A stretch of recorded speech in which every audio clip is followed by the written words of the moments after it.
Welcome to the 35th meeting of the Standing Committee on Environment and Sustainable Development. Before we begin with our witnesses, who are all online for the first hour this morning, just a little bit of committee business. Committee will not be meeting Tuesday afternoon next week because the spring economic statement is being presented in the House. So our meeting is canceled on Tuesday. Which means that likely we'll be doing the freshwater work on Thursday because we're still working to get confirmation from the MPO with Don Farrell's presence. So the clerk's been shuffling around. We should get it all sorted for the very following week, but that is still to be determined. So we'll send that by email when we actually have it done. And then I just need approval for a few expenses for studies. There are 4. The first one is from the study Briefing on Canada's Strategy to Protect Nature. And the amount is $750. All in favor? Perfect. I asked for an extra headset just in case. You have a remote witness. Okay. I'm just going to Walmart and get those. Great. The second one is Briefing on the Major Projects Office Mandate, Priorities, and Operations. Again, $750. All in favor? Okay. The third is Briefing on the Net Zero Advisory Body, $1,000 for the 2 past members to appear. All in favor? Great. Where's Bunny? I don't know. We just continue anyway? Mm-hmm. Okay. And finally, we have Briefing on the Plans and Priorities of the Parks Canada Agency, $750. All in favor? Okay, great. So, online this morning, we have Marc Purdon, Associate Professor of the Université du Québec à Montréal, Coalition of Concerned Manufacturers and Businesses of Canada. And then we have Catherine Swift, President of the, is this the right order? I'm sorry. Let me give you the, is she the Coalition of Concern? Bear with me for just a moment. I'm going to give you the... I think the order is weird here. Just a moment, please. Can you read that one? That's legible for Yeah, you? that's better. Okay. Okay, so sorry. So Mr. Purdon is with the Université du Québec à Montréal. We have Catherine Swift, President of the Coalition of Concerned Manufacturers and Businesses of Canada. And then we have Aaron Cosby and Stephen Haig with the International Institute for Sustainable Development. Aaron is the Senior Associate and Stephen is the Policy Advisor. Thank you so much for joining us online this morning.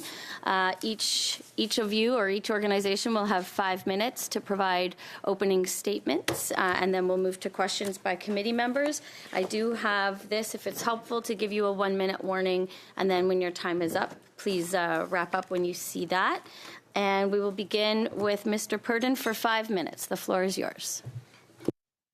Merci, Madame Chair. Thank you very much, Madam Chair. Committee for this opportunity to appear today virtually. My name is Marc Purdon.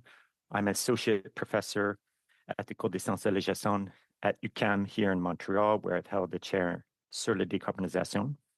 I'm a political scientist who has studied carbon markets for over 2 decades and have closely observed the Quebec cap and trade system since its inception, as well as international climate finance and carbon markets under the Paris Agreement and Kyoto Protocol. I mentioned that I'm currently co-editing a book under contract with the University of Toronto Press on Canadian carbon federalism that includes chapters from academics from coast to coast to coast, including on Indigenous peoples and carbon federalism. In January, I submitted comments to the Minister on the discussion paper, Driving Effective Carbon Markets in Canada, and I welcome the chance to speak to those views today. My main message is that Canada's federal industrial carbon pricing system should evolve towards a cap and trade system based on absolute emissions accounting. The Quebec model, linked with California, should serve as a reference point for that evolution. Absolute accounting offers greater environmental integrity, superior transparency, and better alignment with the global carbon coalition now forming around the European Union's emissions trading system. And I will highlight 3 reasons. First, transparency. Canada's output-based pricing system has serious transparency problems. The confidential facility-specific performance standards, complex credit calculations, and opaque effective prices make it very difficult to know what industry is actually paying. The federal headline carbon price is $95 per ton of CO2 equivalent, but the Canadian Climate Institute has estimated in some of their research that large emitters pay approximately $10 per ton on average, 1/8 of the headline price. In Quebec's cap and trade system, the last auction cleared around $40 per ton, and that price is publicly available and applies uniformly across covered emitters. While there are concerns about free allocation in the Quebec system, their share is slated to decline.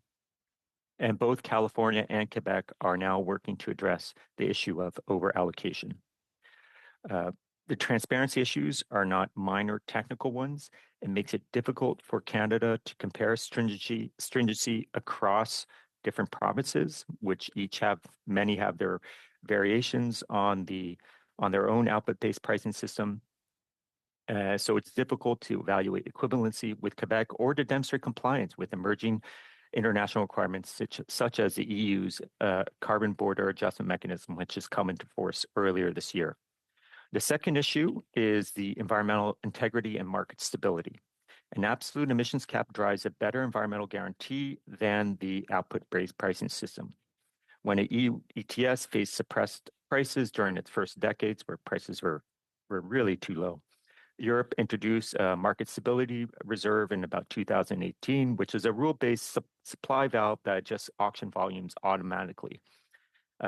Canada's current OBBS proposal relies instead on a number of policy and regulatory tweaks and interventions, which, of course, while I believe they will be implemented with good faith, they're slower to react and they're more exposed to political interference.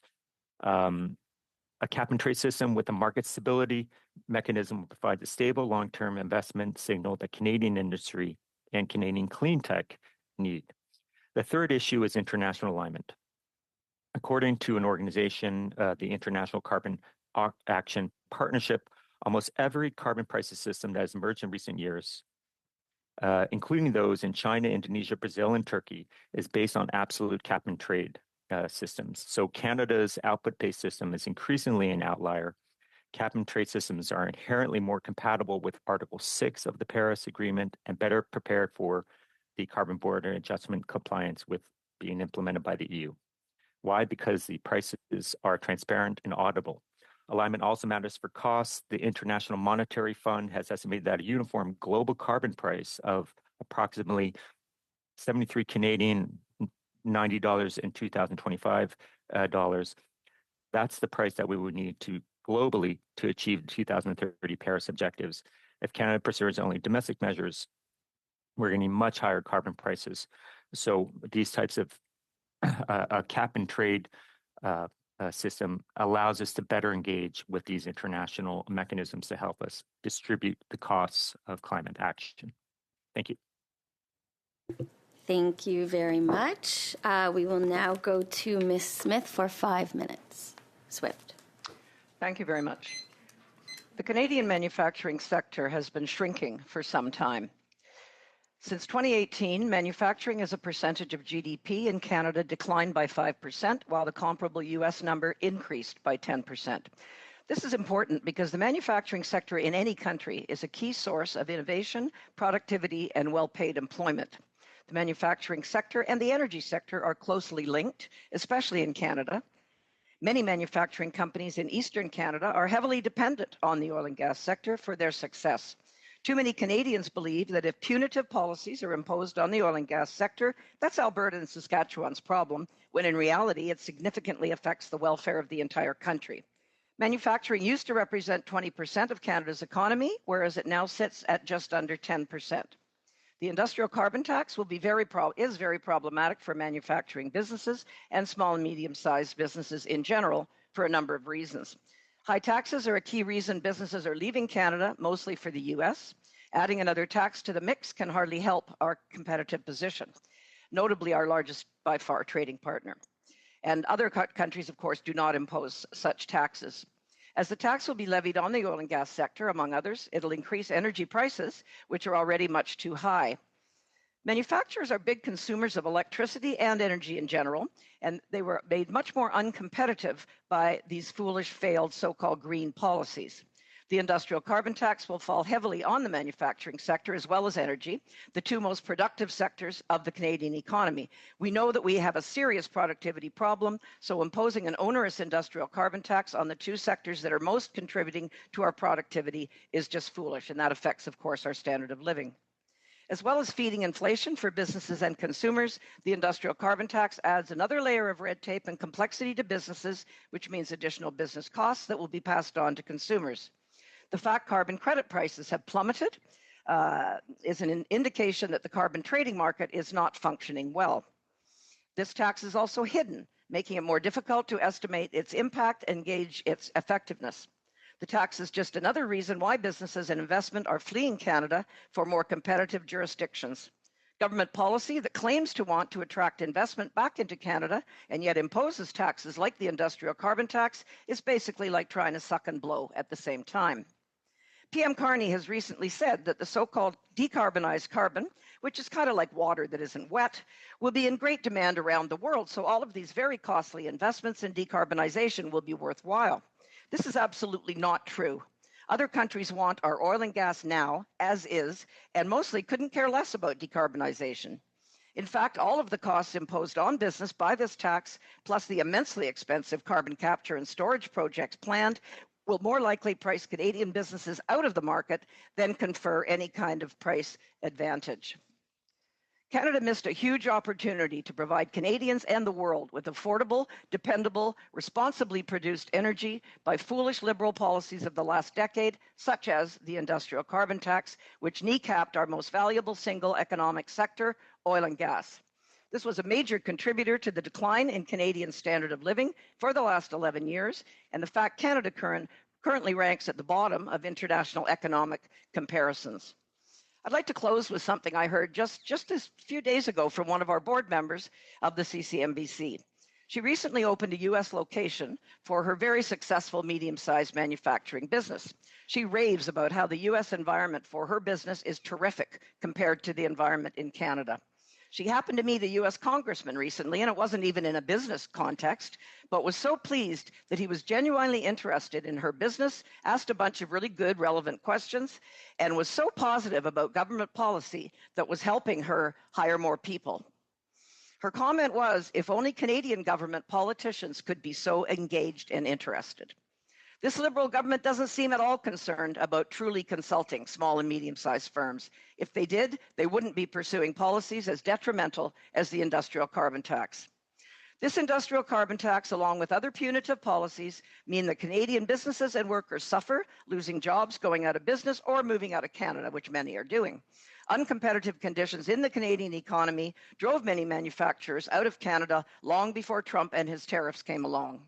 Once a country loses its manufacturing sector, it doesn't come back for a very long time, if ever. Thank you.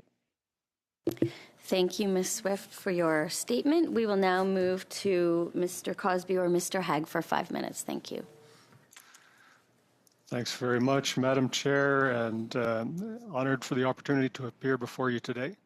I'm a senior associate with the International Institute for Sustainable Development. I'm an economist with 35 years of experience. I'll be co-presenting with my colleague Stephen Hague, who's a policy advisor with ISD's energy program. ISD is a globally recognized think tank, headquartered in Winnipeg, with over 300 experts working around the world to advance sustainable development. This is a critical juncture for Canada's industrial carbon pricing regime. The federal government has an ongoing review of the regime's adequacy equivalency provisions for provinces and territories. The recent federal Alberta MOU commits Alberta to an expeditious and significant strengthening of its industrial carbon pricing regime. And meanwhile, major climate policies in Canada have been abandoned or weakened with assurances that a strengthened industrial carbon price will be able to pick up the slack. With this in mind, we've distilled 5 messages from our extensive research on industrial carbon pricing in Canada. Number 1, industrial carbon pricing works. Now, as an economist, I know that my professional colleagues don't agree on much, but there is widespread agreement that a carbon price is the most efficient way to achieve industrial decarbonization. Canada's large emitter trading systems are a model. They give carrots to firms that innovate, sticks to those that lag, and they maintain high incentives to act while protecting against competitiveness impacts and carbon leakage. CCI analysis shows them to be Canada's most effective climate policy tool by far. Importantly, industrial carbon pricing is not just a climate policy. Decarbonizing Canadian industry is essential to maintaining competitiveness in global markets that increasingly care about low carbon production. Number 2, the current regime is in trouble. In ISD's submission to the Federal Consultation on Carbon Pricing, we detailed 10 ways in which the current regime urgently needs to be improved. Notably, these include requiring minimum effective prices, that is, prices for credits in secondary markets, in provincial and territorial regimes. Recent prices in Alberta, for example, have ranged between $30 and $40 per tonne, a roughly 60% discount on the headline price. Weak effective prices diminish the incentives that the regime is supposed to provide and undermine the certainty needed for long-term low-carbon investments. Number 3, Canada needs a strong and rising post-2030 carbon price. Without an updated trajectory, the industrial carbon price will start to decline in real terms after just 4 years. This is a critical challenge for an instrument that is supposed to motivate multi-decadal low-carbon investments. Modeling commissioned by ISD shows that a strong effective industrial carbon price reaching $380 per tonne in 2040 could reduce Canada's emissions by over 100 megatons in 2040 relative to a status quo scenario. That's equivalent to avoiding a year of emissions from almost all road transportation in Canada while preventing over $30 billion in estimated climate-related damages, all with manageable economic impacts. Number 4, different sectors need different stringency. Under the federal OBPS, firms pay only for emissions above standards that are tailored to the individual sector. This lowers the total costs and it prevents carbon leakage and loss of competitiveness. But research from the Commission on Carbon Competitiveness has shown that industrial sectors in Canada face very different vulnerabilities. The current regime doesn't differentiate enough. And moreover, it applies an across-the-board annual tightening of 2%, regardless of vulnerability. Modeling conducted for ISD shows that applying a more stringent tightening rate to less vulnerable sectors would have a huge impact. In a scenario with high carbon prices, it could achieve the same environmental outcome in 2040 while generating 12,000 more full-time equivalent jobs, $2.6 billion more in GDP, and just over $1 billion more in net exports. And number 5, the industrial carbon price can't do it all by itself. As essential as the industrial carbon price is for Canadian competitiveness and for achieving our climate commitments, it is not a silver bullet. Steel mills are not going to invest in decarbonization, for example, if policies aren't in place that assure them that they will be able to have future supplies of clean electricity and hydrogen. Carbon price modeling commissioned by ISD shows that the cost of low carbon technologies is one of the most influential factors in the model, which highlights a clear role for green industrial policy in Canada. Moreover, Canadian industrial carbon pricing barely makes a dent in the 60% of national emissions that are not from heavy industry, bypassing significant sectors like transport, agriculture, and building. In conclusion, Canada's industrial carbon pricing regime stands at a critical juncture. With improvement, strengthening, and extension alongside a supportive policy mix, it will be able to play an outsized role in helping Canada meet its climate targets, while ensuring the competitiveness of our industries in a decarbonizing world. The time to act is now. Thank you. Thank you all for your testimony. We will now turn to Mr. Bexty for 6 minutes of questions. Thank you. Thank you, Chair. Thank you, witnesses, for being here today. I appreciate your presence and your participation. Ms. Swift, I have some questions. You warn that current policies are contributing to an exodus of investment and erosion of capacity in Canada. What evidence are you seeing of that today, and is it accelerating? Well, we've been seeing quite a bit for quite a while. It isn't just recent, as I mentioned in my formal remarks. It's been going on long before Trump. Everything's blamed on Trump these days, as we know, but the facts show otherwise. Much of this was happening long prior to the tariff situation. And it's a combination of factors, of course, tax, the red tape regime. We represent mostly small, medium-sized businesses, and it falls so heavily on them. We really need a significant reform of our whole red tape situation. StatCan data, when you ask what indicates it, StatCan data themselves show businesses leaving Canada. We know, I'll give you an example. Our board of governors, which is about is a dozen people, most of whom are manufacturers, 10 years ago, none of them had a U.S. facility. Now half of them do, and the other half are looking to do that. So I have both anecdotal evidence and formal statistical evidence that this is happening. We also know, of course, we've seen some recent data on how our talented young people are also leaving. So I think it's a combination of stories that we hear from businesses and data, formal data such as StatCan data. Thank you. I know we've seen data that the top 1% earners are leaving the country and taking their intelligence and their entrepreneurship with them and their wealth and resources. You spoke that you're mostly small, medium businesses, and what are your thoughts on the federal government's discussion about reducing the threshold to 10,000 tons per year emissions versus the 100,000? How much of an impact is that going to be on the Canadian economy? Well, it's going to have a big impact, of course. A lot of the problems, people only think about the cost of these kinds of taxes, but a lot of it is the regulatory load that it puts on as well, which of course is also a cost. So, and it's not measured properly. I think a lot of the issues, and some of the other presenters here have mentioned the same thing.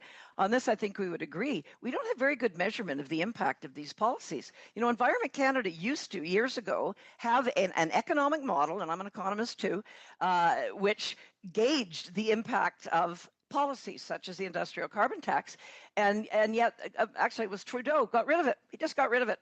So that was just foolish, because a lot of our problem is we don't even know the impact. We can sort of see it, but if we could measure it better, I think we'd have a much better idea, and the current regime is not good at that.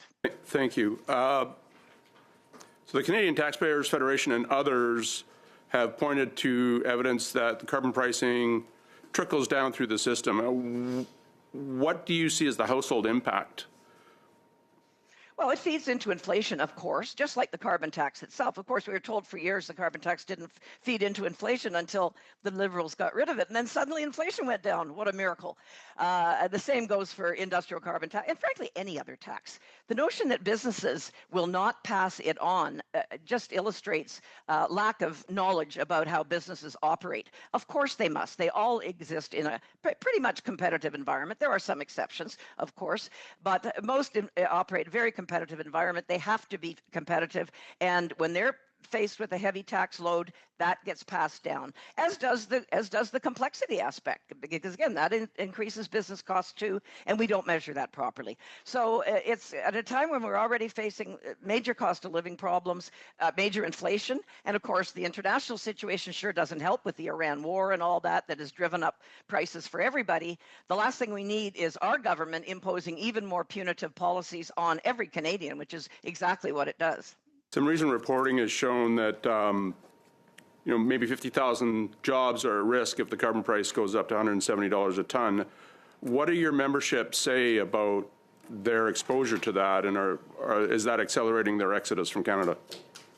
Yes, it is. And of course, they see the plan to continue to increase the industrial carbon tax. So, they're looking at that and going, well, it's pretty bad right now and getting even worse. How wonderful. And of course, our economy generally isn't in good shape. You can get away with these things much more easily when the economy is in good shape. And I think you're citing the Fraser Institute data on how many jobs would be lost. But of course, like any economic situation, many factors play into it, and so the tax is one, but it also depends on the general state of the economy, what's happening with oil prices internationally. You could mention many factors that play into it. You're alluding to a compounding effect of all of the stacked issues, and I would argue that we get to a critical tipping point where things are going to collapse, and I would suggest that we're probably close to that right now. We just have 30 seconds left. I wonder if you could expand on what you see as the biggest single risk to Canada's manufacturing sector if these policies continue. They're fleeing Canada. We've already seen the data that prove they're leaving the country. Manufacturing is hugely important. I hope I made that point in my remarks to any economy. And small, medium-sized business are also a hugely important sector. So that combination, if we lose it, it's very, very hard to get back. And it's not just that it adds to GDP, which of course it does, but it's the innovation side, the productivity side, the stuff that we lack in Canada right now. So it'll get even worse if we indeed lose so much of our manufacturing sector. Leaving. Thank you very much. Thank you, Mr. Bexty. We will now turn to Mr. Greaves for 6 minutes. Thank you, Madam Chair, and good morning to our witnesses. Although it's a challenging morning at committee as well when we hear witnesses offering testimony to this committee, which unfortunately seems deeply at odds with the facts, and I would suggest is highly misleading as well as we move forward with our work and try to prepare a fact-based and evidence-based analysis of this incredibly important issue of the industrial carbon price in this country. I know that some of our colleagues opposite are concerned about the pending changes to the composition of our committees, with more government members likely to be added. I'm glad that you have some witnesses here who can effectively serve as additional CPC members in terms of the quality and tenor of their testimony this morning. What I would like to ask to our witnesses from the International Institute for Sustainable Development this morning, hello gentlemen, is whether or not you could speak to two of the claims that have been made in terms of what the impacts of the industrial carbon price in Canada is for small businesses and for Canada's international competitiveness. Mr. Cosby or Mr. Haig, would either of you be able to take a crack at that question? I can take a crack at that. The testimony you've had to date has been pretty definitive in suggesting that the way the large emitter trading systems in Canada work, including the OBPS, effectively shields businesses from competitiveness impacts and the risk of carbon leakage. And I'm repeating what's already been told to you in committee. Firms only pay above the sectoral standard that's been set for them, and below that there are no emissions. In fact, firms that beat the average sectoral emissions make money off it.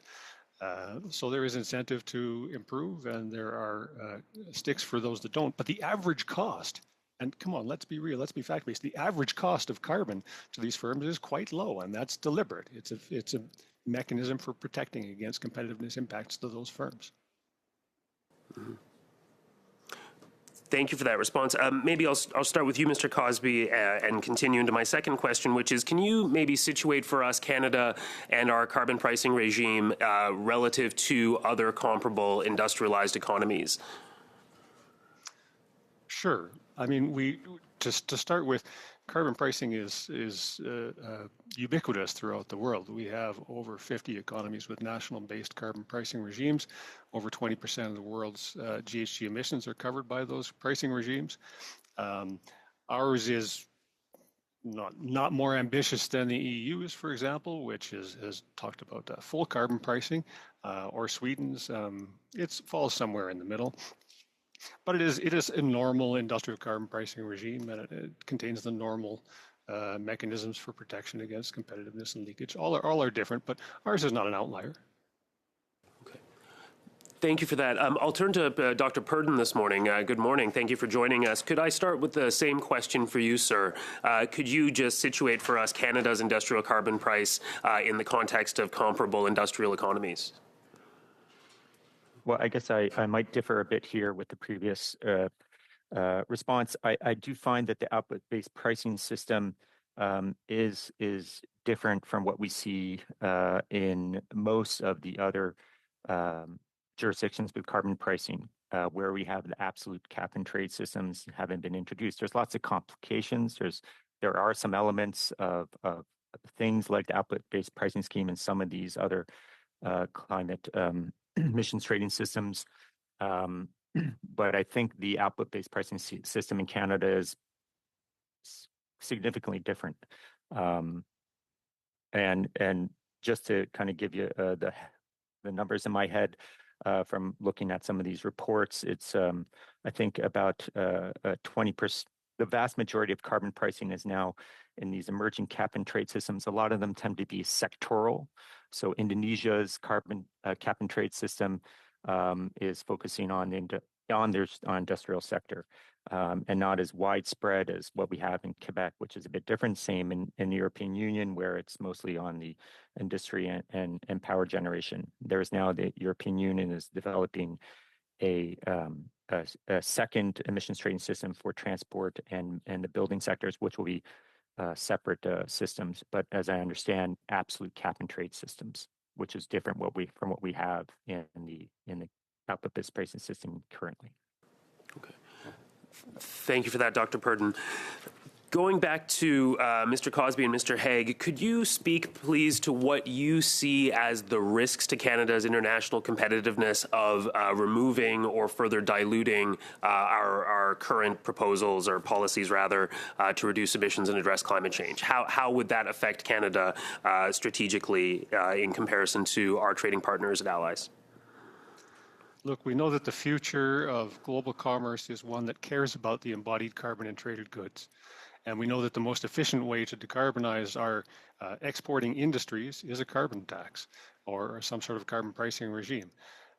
So if you water down that regime, you put at peril future markets that, as I say, do care about embodied carbon in traded goods. We have the CBAM in the EU. The UK has indicated it will have a CBAM. Norway has similarly indicated. Thailand and Taiwan have one in place. Australia is exploring one. Then you have private sector demands going back up the value chain to ask about. There are over 100 steel standards testifying to green steel in process or in place. Most private sector driven. 2/3 of the Montney gas production is certified. Why? Thank you very much, Mr. Greaves. Maintenant, je passe la parole à Monsieur Bonin pour 6. Now, Mr. Bonin, you have the floor, 6 minutes. Thank you. Thank you to our witnesses. Ms. Swift, I'd like to know, and just answer yes or no if you can, do you think that there is climate heating that is caused by the burning of fossil fuels?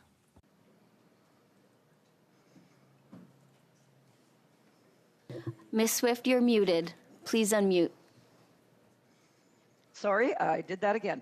I find there's a lot of mixed evidence, and it's interesting how the science is moving away from man-made. Désolé, madame, j'ai peu de temps. Ma question elle est simple. I don't have much time. Just answer yes or no. Do you think that climate change is caused by burning fossil fuels? Yes or no? No. Pouvez-vous répéter, s'il vous plaît? Can you repeat that, please? OK, merci. Super.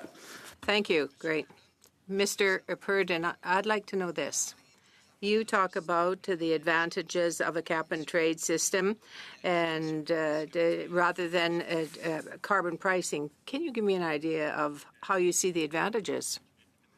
I'll answer in English if you don't mind. Advantages of the allowance-based systems is that it's a more credible measure and there's more transparency. Issues of the effectiveness, which are currently things that are being discussed, is more easily observed in emissions trading systems with absolute emissions accounting.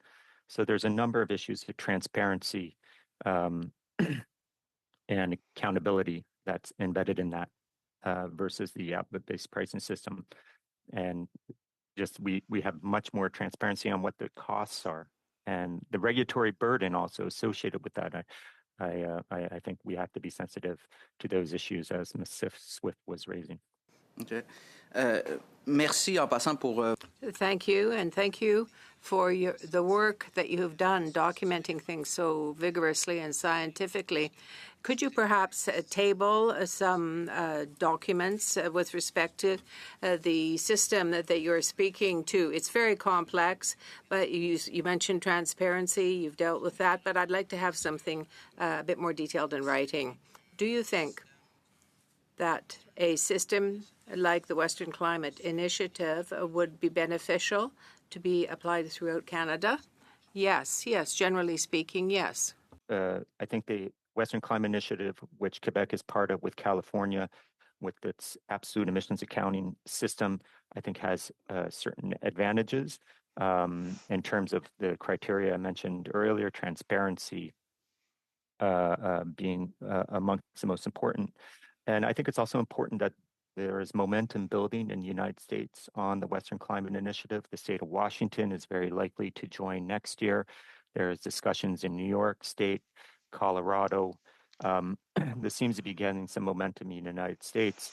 And that's maybe something of also importance to consider because of the linkages, of course, between the Canadian and U.S. economies that are still present. Pouvez-vous nous parler un petit peu de la... Can you speak to emissions in absolute terms, your absolute emissions accounting system? Does that reflect the intensity of the emissions? The output-based pricing system will require some sort of analysis and information for each specific firm that is being regulated under an output-based pricing system. And that requires a whole information gathering effort, technical analysis, validation. So there's a number of steps in that process. Now with emissions, absolute emissions trading systems, yes, there are complications. Firms need to be able to measure their inventories of greenhouse gas emissions. But if we've been developing these capacities and practices over a decade in Quebec, and I think in most probably firms across Canada have already developed these capacities. So there is a standardized process, whereas each output-based pricing system seems to have its own specific rules and regulations about how to calculate the thresholds and how to measure compliance, which just becomes very complex. Et selon vous... And according to you, if you have if we signal a carbon pricing system, would that reduce emissions much more quickly? Say if it would be better aligned with the Paris Accord, or do you think that the cost would be minimal? Which way should we lean? Situation in Quebec, if Quebec, there are benefits from emissions trading with California because they reduce compliance costs because it's cheaper to reduce emissions in California than in Quebec because Quebec is relatively energy clean. So a lot of those emission reductions are achieved in California relative to Quebec.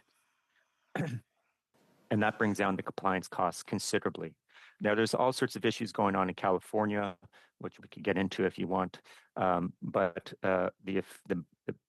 the most important thing is if Quebec were to delink from California to meet its 2030 reduction target, carbon prices in Quebec would need to rise to over $300 per ton.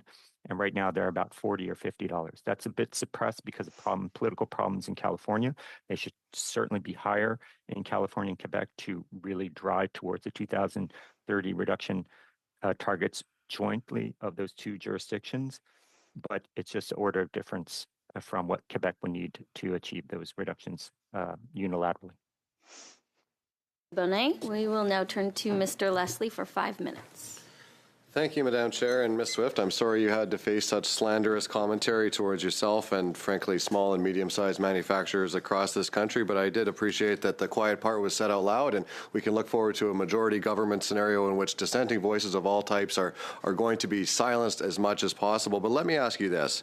When the United States is moving in one direction and Canada is piling on more industrial carbon taxes, are we making it easier or harder to keep manufacturing jobs and investment in this country? Well, the data are clear. We're making it much, much harder, and that's been going on for some time now. It's not a recent phenomena. I think we can be theoretical all we want, but the data are very clear, and they are facts. They're not theory. People are leaving. Talented individuals are leaving, and frankly, everyone wants to do something good for the environment, including small, medium-sized businesses. They're actually often better than large corporations, but the stick and not the carrot is not the way to go. And as we know, the science is the belief in this climate change being man-made years ago was very so. Well, the science is settled. Well, the science is nowhere near settled. More and more people that were initially very much believing in that don't anymore once they've actually analyzed the data. So if we don't have our economy in a decent state, which we do not right now, we won't even be able to afford the kind of climate incentives that we might all want to do. So, now, Ms. Swift, sorry to interrupt. You've mentioned and warned that capital is mobile, and you mentioned roughly half of your existing board members have already set up a facility in addition in the United States. when these decisions are being made by those businesses or others, what role does the industrial carbon tax have in deciding what jurisdiction to set up shop in? Well, it's not the only thing, obviously. There's a lot of the tax burden overall, the cumulative tax burden, the red tape burden equally as bad. So I would say it's not a major factor, but it's one of many factors. So, and this is the other problem. We have so many mechanisms. We keep getting told carbon pricing, best way to go, economic, it's a market based, et cetera, et cetera. But we have all kinds of other stuff we're piling on top of carbon taxes too. A lot of it is regulatory. So if somebody really believed, okay, carbon tax is it, then let's only do that. Why have we got all this other regulatory stuff piled on top? Now, in that vein, and you mentioned this, representing small and medium-sized manufacturers, they often get hit especially hard because of the immense complexity of all of the regulatory red tape burden that they face, but they don't have compliance departments, they don't have lawyers on staff, and they don't have the margins that the larger players do. So is it accurate to say that these policies, in fact, hit SMEs much harder? Of course, and I've got tons of evidence if anybody's interested. 98% of businesses in Canada have fewer than 20 employees. 98%. They represent half of our GDP and roughly 60% of overall employment. So if you think that ignoring the small, medium-sized business sector doesn't have much of an impact, you're dead wrong. The data will show you to be dead wrong. You also alluded to it, the fact that it just seems that the businesses are just going to eat these costs, that they don't get passed on down the value chain, and government seems to believe that that's just the way that's going to work. The dastardly businesses are just going to pay the taxes. But in the real world, who ends up paying more when manufacturers get hit with higher carbon taxes? Well, obviously, often they do suck up some of it. And I've been talking to some of our manufacturing members recently where they said, okay, a year ago, my business was in good shape. So I could stand some of these punitive policies because they take a long view. I can hang in for 6 months or 8 months or whatever it happens to be. But lately, and these are good businesses that have been around for a long time, now they're saying things are getting critical. And this is why they're looking at other jurisdictions, notably the U.S. And we can talk about, Uzbekistan and their system or whatever. But 75 to 80% of our exports still go to the U.S. Despite current measures, that'll continue in large part. So. You mentioned that stacking and your members making these tough decisions. Are you seeing changing behavior amongst your members because of these costs? And I think of delayed expansions, the laying the foundation, but the building not actually going up, or canceling projects, or scaling back size, or actually just simply moving out of the country? Yeah, definitely. Well, they're doing their expanding in the U.S. is what they're doing. So Canada's the loser. Often they will leave an operation in Canada, kind of like a rump operation, but they do their growth and they're innovating and whatnot south of the border. And it's interesting too, because as long as they leave some operation in Canada, the data don't show them as leaving because they're still here. So you see what I mean? Even the data about leaving, and we have pretty significant data there, don't represent the whole picture in that respect. Very much, Mr. Leslie. Et maintenant, Monsieur Saint-Pierre, à vous pour 5 minutes. Merci. Thank you. Mrs. Swift, did you say that climate change is... Oh, no, I didn't say climate change is not a problem. What I said was that the notion of man-made climate change is really the issue here. We know climate has changed for millennia and will continue to change for millennia. A lot of people, like Bjorn Lomborg, who's quite an expert on this issue. Thank you. He feels the idea is adaptation, not taxation. Thank you. Mr. Cosby, what would you have to say to that? Frankly, But if that's your starting assumption, then I can understand the policy recommendations that come from it. But when we're looking at credible bodies of science like the Intergovernmental Panel on Climate Change, which comprises over 3,000 natural scientists, economists, physical scientists, the evidence that they have compiled from peer-reviewed studies seems to overwhelmingly indicate with unfallible certainty that climate change is a man-made phenomenon. Merci. Yes, we've had climate change over the years, but never at the scale and speed at which we're experiencing it now. Thank you. Monsieur Pardon, est-ce que les changements climatiques... Mr. Pardon, is climate change real? Yes, it is. Yes. Yes, it is. Very much so. Dr. Tourdonge, I have a question for you. Do you agree that carbon pricing is an efficient mechanism for dealing with this? Yes. think it's been effective. I think the research that has been coming out to suggest it's the most effective tool that is still being used by the Canadian federal government. But the prices are low and the objective is still quite far away. Parfait. Je vais te poser une autre question parce que je sais que I'll ask you another question because you're representing Quebec, but you can answer in English. With respect to the system for emissions, small and medium-sized businesses and large businesses in Quebec, are they in favor of your system? Surveys that I know of, one conducted in about 2017 with firms under the cap and trade system, and there was no objection to participation. Prices were very low back then. I had a master's student try and replicate that study a few years ago, and there was also in the smaller sample that we were able to do, there still did not appear to be any resistance from Quebec firms to the carbon pricing. Merci. Which includes a lot of purchases from allowances imported from California, I would add. Dr. Perdon, si c'est Dr. Perdon. venir ces études ou rapports ou quelque chose relié. Dr. Perdon, can you send us these studies if it's possible, please? Yes. Cosby, we're very lucky to have you here because you're one of the world's leading experts on carbon border adjustment mechanisms, CBAM in Europe, industrial carbon price. You've led the Commission on Carbon Competitiveness, and your expertise is sought throughout the world. Can you share with our committee any reports that yourself or IISD have produced that demonstrates why industrial carbon pricing is actually positive for Canada? I'd be happy to share the three reports produced in 2004 and 2005 by the Commission on Carbon Competitiveness, which, as you note, I led. The basic findings of which were our energy-intensive trade-exposed sectors are vulnerable, but not economically vulnerable in a competitiveness sense to carbon leakage or competitiveness impacts from carbon pricing. Great, thank you. And last week, our Prime Minister announced a September investment summit, whereby the goal is to crowd in or draw in about $1 trillion in capital into Canada's economy.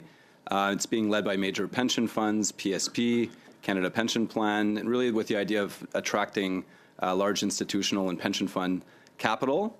Additionally, Canada on a per capita basis is attracting more foreign investment than any other G7 country. Roughly double that of our closest G7 partner. And this is actually the highest level in the last 18 years. So this just means more growth, more jobs, and more opportunities. This is also being done in a context where we have an industrial carbon price. Wondering if, Mr. Cosby, you can explain to our committee and our Conservative colleagues why industrial carbon pricing actually goes hand in hand with a resilient economy and actually helps attract capital. Thank you. As I mentioned before, the fate of future competitiveness, and I agree with Catherine Swift that we have a competitiveness crisis in Canada, and I agree with the motivations that are bringing that investment into Canada as one way to solve it. But our future competitiveness depends on the degree to which we can decarbonize our exporting industries, because those exporters are going to face restrictions, are now facing restrictions based on the carbon content of their exports. Sorry, time is up. Monsieur Saint-Pierre. Et maintenant, Monsieur Bonin pour 2.5 minutes. Mr. Bonin. Thank you very much, Madam Chair. Mr. Purdom, I'd like to hear you on the European CBAM. Will there be any impact for Canada if we were to put in place an equivalent carbon pricing mechanism? And I think, would it be of interest to actually do that in Canada? On this issue, but as I understand it, the demonstration of Canadian conformity with the CBAM is going to be a bit complicated because of the accounting issues involved with demonstrating the impact of the output-based pricing system.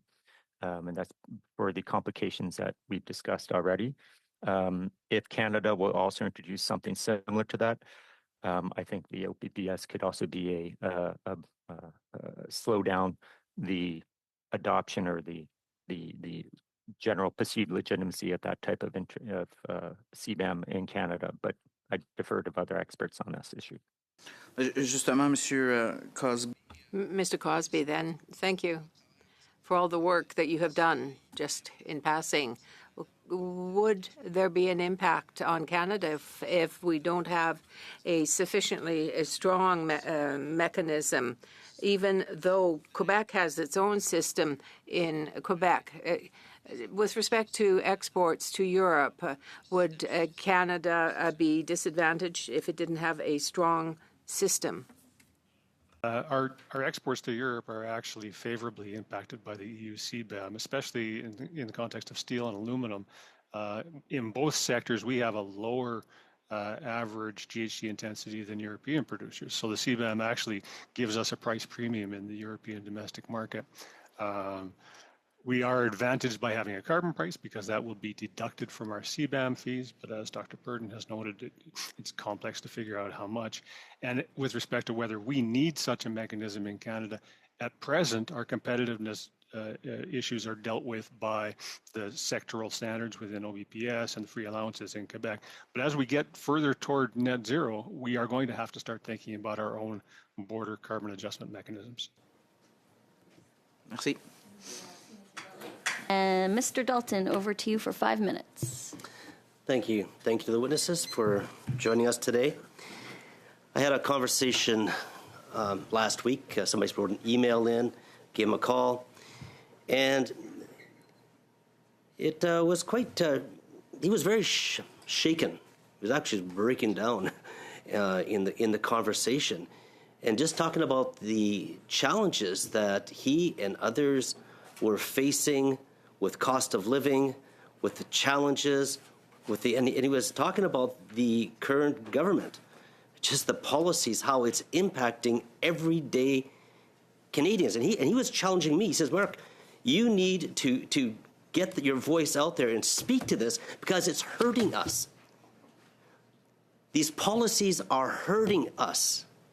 And we can live in our ivory towers because we get our government paychecks, but everyday people relying on jobs, working hard, not just receiving from the government, they're struggling. Now, talking about the industrial carbon tax, this is an extra cost. I'd like to direct this to Mrs. Swift. The Liberals have argued with us saying that the carbon tax, among many other things, but the carbon tax, let's talk about it specifically, industrial carbon tax, does not impact food costs. So obviously, it doesn't impact the cost of living. And people in British Columbia, where I've lived and where things have been stagnating for the past decade under this Liberal government and under the NDP government, have been struggling. I see that. Can you make some comments, please, about the impact just on this one issue of the carbon tax and the impact of industrial carbon tax on cost of living, on food, and then we can expand a little more. Please, thank you. Of course it affects the cost of living. Every tax affects the cost of living in one way or another, but it is only one in a suite of taxes we have in Canada. So yeah, but again, the original consumer carbon tax, we remember we were told it didn't affect inflation, which of course it did. Any economist worth their salt knows that, or any average person probably knows it too. So I think some of the spin here is a problem. People have been lied to about the impacts of these taxes, and the industrial carbon tax is just one of many that of course feed into the cost of living. And also because it falls so heavily on the energy sector, because it's a relatively high emitting sector, that's transportation. We import a lot into Canada and that has to be transported. Most of it's transported by truck, actually. So there you've got a very direct relationship between the price of gas and how it has increased relative to how it feeds into prices for pretty much everything, consumer goods, food, naturally, and so much else. Because again, we're a big importer, we're a big exporter too, but we are a big importer. So that's one way it definitely impacts the price of pretty much everything. Thank you very much. And I visit businesses, industries across British Columbia, including on Vancouver Island, whether it be forestry or fishing or manufacturing. We're seeing mills closing down. We're seeing hundreds, we're seeing thousands of people losing their jobs. I'm seeing that. We've seen that happen in my community, Maple Ridge. largest mill, Hammond Mill, closed down a number of years ago. But all throughout, we're seeing this, and we're talking to these people, to the owners that have moved their businesses elsewhere. They'll keep, as you mentioned, they'll keep a shell in British Columbia or in Canada, but they're moving out because that's a lot better investment. Can you speak a bit more to the fact of how this tax, among other things, I know you mentioned regulations and everything else, but the industrial carbon tax is impacting our competitiveness and the job market? Well, it's all part and parcel of the same thing. I mean, everything in economics is interconnected, as we know. And our largest trading partner, again, you can talk all you want about Europe. 4 to 5% of our trades with Europe, 4 to 5%. So it's not unimportant, but it certainly isn't the vital factor driving it. And because the U.S., our by far major trading partner, doesn't have anywhere near the kind of regulations and carbon-related things like the industrial carbon tax we do, that's the major thing. People aren't moving so they can go to France or Germany or whatever. They're moving to go to the U.S. And by the way, they don't want to move. I can tell you, as someone who speaks to these businesses all the time, and I think a lot of you politicians need to get out more, frankly, because they don't want to move. Moving is expensive. They have family, all the usual reasons. So they do it because they have to stay in business. Thank you, Mr. Dalton. We will now turn to Mr. Fanjoy for 5 minutes. Thank you. First of all, Ms. Swift, in your earlier testimony, you mentioned that you don't believe that climate change is man-made. I wanted to ask, is that the position of the Coalition of Concerned Manufacturers and Businesses of Canada? Yeah, it is. Yeah, it is. Okay. Thank you. Of course, climate change exists. Nobody's saying it doesn't exist. The data are very clear. But also, why is it that no country in the world has met any of their so-called Paris Agreement goals and whatnot? I mean, and people are increasingly falling away. Mr. Cosby, wanted to ask you, I wanted to touch on competitiveness of our businesses in the future. My background before I got into this job was in business and in marketing. Ultimately, the world's economy is going to electrify. We're seeing it already. It's not going to stop. Eventually, all of our industries will do so as well, just because it's simply good for business. But when we do it relative to our competitors matters. If we're playing catch up, then there's no competitive advantage. If we lead, however, it can improve the competitiveness of our businesses and the jobs that they create. Could you please comment on how timing matters in with respect to how we address these issues? Thanks. That's an excellent question. And I think to answer it, I would point to the evidence that the private sector understands the point you're trying to make here. If we look to, as I said, steel industry, over 100 existing or in development standards trying to testify to green characteristics of steel, most of them private sector led. Why would you bother? In the natural gas sector, over 20% of North American natural gas certified by either Ethical Origin or MIQ as sustainable. Why would they go to that expense? 2/3 of the Montney gas, right? Why go to that expense? Because they understand implicitly that the future markets for their products are going to be dictated by how they are viewed. And investment, let's not forget, it's not just about market access, it's also about investors, concerns about their viability. So it's a fundamental, critical aspect, and the sooner you get out there, the better. The leaders in this rush to green are going to be the winners. So that being the case, why are there so many voices that seek to sow misinformation and disinformation that that is helping to delay Canadians from addressing this problem. Both individuals having a more affordable life by reducing their dependence on fossil fuels, and also businesses being held back from the advantages of addressing this issue. I mean, in some cases, it's just a clear example of vested interests. If you, for example, are a natural gas manufacturer, you don't want government subsidies or mandates for heat pumps. It's clear. So it's that.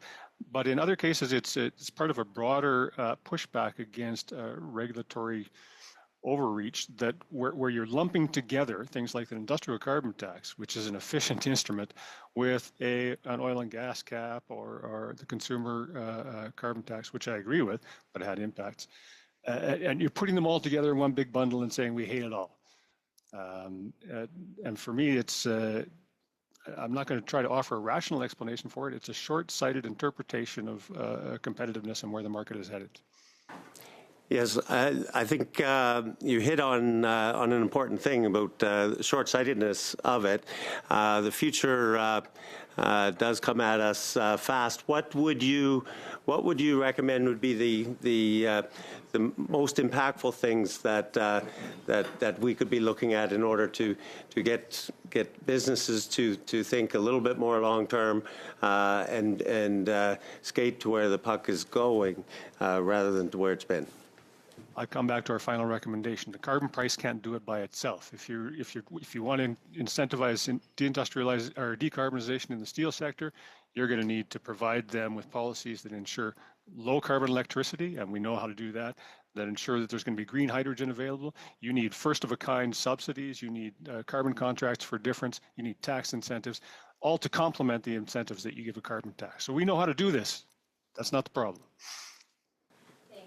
Much, Mr. Fanjoy. Thank you so much to all the witnesses. That concludes our hour of testimony. Thank you for being here and sharing your perspectives with us today. We will suspend briefly to switch over to the next set of witnesses.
We are continuing our final hour of study of the industrial carbon pricing, and we have two witnesses online for this hour. Thank you for being here with us today. Mr. Ross McKittrick, Professor of Economics from the University of Guelph, and then we have Michael Bork, who is the President and Chief Executive Officer, and is Nadine Frost here? Oh, we have Nadine. In person. Oh, in person, hi. Sorry, I'm just staring at the screen. Vice President, Industrial Relations, and those are from Fertilizer Canada. So thank you very much for being with us today. We are going to do 5 minutes of comments from the witnesses to begin, and then we'll go to questions from committee members. So, Mr. McKittrick, the floor is yours for 5 minutes. I'll give you a 1 minute and then a time's up warning. Over to you. Thank you. I believe you also have Heather Exner-Perot as a witness.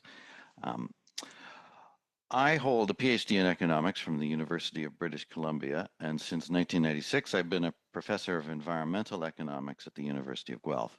I'm also currently serving as a special advisor to the United States Department of Energy. In the early 1990s, I developed and published one of the first computable general equilibrium models of the Canadian economy focused on modeling CO2 emissions and climate policy. Since then, I've published over 100 peer-reviewed academic papers and think tank reports on all aspects of climate change, including the development of tools for the empirical analysis of climate policy. My textbook, Economic Analysis of Environmental Policy, was published in 2010 by the University of Toronto Press. For today's hearing, I am submitting a recent report co-authored with my colleagues at the Fraser Institute entitled Estimated Impacts of a $170 Industrial Carbon Price in Alberta and Canada. This paper uses a computable general equilibrium model of the Canadian economy, which was previously used in the peer-reviewed economics literature to analyze the impacts of the federal EV mandate. Our analysis compares two scenarios between now and 2030. In the base case, the consumer carbon tax is removed, the federal industrial carbon tax is held fixed at its current level, and the Alberta tier price is allowed to remain at its current low level relative to the federal charge. The policy experiment consists of raising the federal industrial carbon tax according to the announced schedule but adjusted for inflation, while forcing the Alberta emissions charge to converge to the federal level. In line with the federal emissions reduction plan, the threshold for chargeable emissions under the output-based pricing system is lowered over time, so in addition to the rate increasing, the tax coverage rises as well. Also in line with the emission reduction plan, we assume 10% of the tax revenues support new spending and 90% are retained by the government. The overall results are as follows. The economy still grows, but more slowly, so that by 2030, national gross domestic product is 1.3% lower than it would otherwise be. For Alberta, the gap is 2.0%. Real income per worker is 1.1% lower nationally than under the base case, while for Alberta, the gap is 1.6%. Much of the cost falls on capital rather than labor. Nationally, real after-tax labor income drops by 0.6% relative to the base case, whereas real after-tax capital income drops by 8%. The labor market contracts slightly, with a loss of about 50,000 jobs nationally, of which over 10,300 are lost in Alberta. Our model projects that due to the industrial carbon price, greenhouse gas emissions will fall nationally by about 14% relative to the base case. The loss of real GDP works out to just over $300 per ton of emission reductions. The finding that the total economic cost of emission reductions is more than twice the real rate of the tax itself is common in general equilibrium modeling and is consistent with the well-established economic theory of the excess burden of taxation.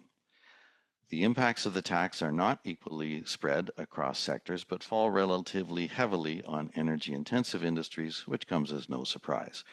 Some of the hardest hit sectors include oil sands, natural gas, electricity and other utilities, refining, manufacturing, and transportation.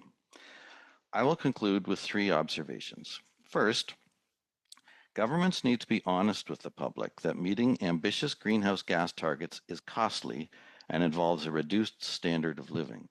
False promises that decarbonization will somehow make us better off only invites inevitable backlash when the costs become apparent. Second, carbon pricing is, in theory, the most efficient economic mechanism for reducing greenhouse gas emissions, but the theory only applies when it is the only policy mechanism used.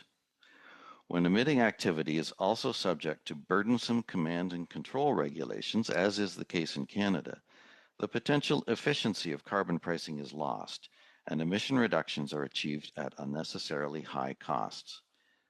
Third, climate change is a global issue, and it is important for Canada to coordinate our policies with what our major trading partners are doing.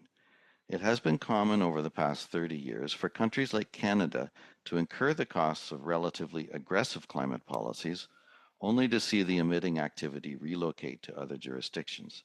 The result is that Canada loses the jobs and investment, while global emissions do not go down. Thank you. Thank you, Mr. McKittrick. Before proceeding, I apologize for my brain and technology snafu. We do have other witnesses here online. We have Heather Exner-Pirot, Director of Energy, Natural Resources and Environment from the Macdonald-Laurier Institute. And in person, we have Jason Clark, the Vice President of New Economy Canada. So we will also be receiving testimony from those witnesses. Next, we will go to Mr. Bourque and Ms. Frost for 5 minutes, please. Thank you, Madam Chair, and members of the committee for the invitation to appear today. Fertilizer is essential to feeding Canada and the world. Roughly half of global food production depends on fertilizers. Meeting the food demands of a growing world population would be impossible without them.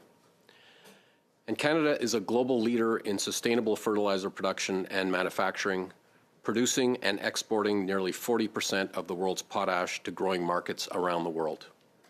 We are the Middle East of potash. Potash is a critical mineral and an essential plant nutrient. Canada is also a significant producer of nitrogen fertilizers, supplying our domestic agricultural market and exporting to the United States. Canadian potash is produced with 50% lower greenhouse gas emissions compared to other countries, and our ammonia fertilizers are manufactured with at least 30% lower net emissions intensity than other jurisdictions. We are here today to contribute to the study on Canada's industrial carbon pricing regime and share the fertilizer industry's perspective. I will now hand over to my colleague Nadine Frost, who will continue. Thanks. The competitiveness of Canada's fertilizer industry is currently under threat. Our fertilizer producers and manufacturers currently face a disproportionate regulatory burden on carbon pricing relative to our global competitors. Fertilizer production facilities are emissions intensive and trade exposed, putting them at high risk of competitiveness and carbon leakage impacts. Fertilizer Canada completed a study with PwC last year to quantify the impact of Canada's current carbon pricing regulations on our sector. The study showed the fertilizer sector is facing up to $1.32 billion in cumulative carbon costs from 2025 to 2030. Nearly 60% of the overall carbon pricing burden faced by Canadian fertilizer producers stems from indirect carbon costs applied to energy and electricity inputs, as well as transportation fuels, which are passed down costs to Canadian fertilizer producers and beyond industry's control. Unlike our major international competitors, including Russia, Belarus, and the US, Canada is one of the few countries to apply both direct and indirect carbon pricing to fertilizer production, energy inputs, and transportation. This results in substantial cost increases to production that can't be passed down to customers in an intensely competitive global commodity market. In other words, none of the other major fertilizer producing nations competing in North America have implemented carbon pricing, putting us at a competitive disadvantage. Of course, the cost of carbon alone doesn't tell the whole story. If the cost of carbon is weighing down one side of the seesaw, the other side could be balanced by effective carbon credit markets, investment incentives, and lower carbon premiums.